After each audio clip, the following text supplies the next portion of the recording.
Mahakasika ny fampitsorakeliko indray kosa araka ny nambarana teo anivon'ny filan-kevitry ny fampihavanana malagasy na ny FFM dia efa misy sady ny fangatahana voarain'ity androm-panjakana ity mahakasika izay fangatahana fampitsorakeloka izay.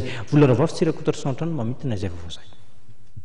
Taratasy fangatahana fampitsorakeloka roapolo nefa voarainy teo anivon'ny filan-kevitry ny fampihavanana malagasy na ny FFM araka ny nambaran'ny filohany Général Rapporteur San Sylvain. Efa nitsangana ny bureau, nitsangana ny commission, dia efa miasa amin'ny commission, dia efa ny commission amnistie moa zany efa misy amin'ny roapolo mahery eo ny dossier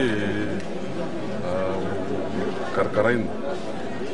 Fa ny olana zany aloha zany dia mbola tsisy eo zay mbola agny knapsa no miasa, any ka misy commission avy agny ivelan'ny knapsa misy volo fa na zany zany tsy maintsy miroso ny asa. Mitroviana zany ny amoaka liste na amnistie nareo?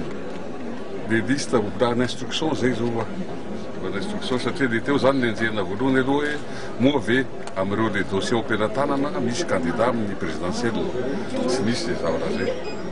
Zao indray zany fa na misy fepetra na lefa mivoaka any amin'ny manjerela nanomboka omaly androany mba ahafahan'ireo olona tsirairay mameraka ny fangatahany amin'ny amnistie sur requête zay moa ny anjaranay.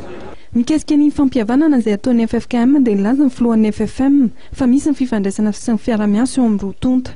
Voalohany aloha zay dia manaja andreo ray aman-dreny ampanahy reto. Fa ameny dia fa ameny misy dia izy satria ny anay institution. Zareo zany mitady cadre institutionnel na force exécutoire na hoe mpanatanteraka zany regny fehikerika navoaka regny. Zay zao dia anisany mangataka fihaonana amin'ny ray aman-dreny ampanahy regny mba faray bebe koa ny hevitra ary ahoana dia ahafahanay anatanteraka andreo. Fa tsy fanipaka velively oka zava-tsara ntsika.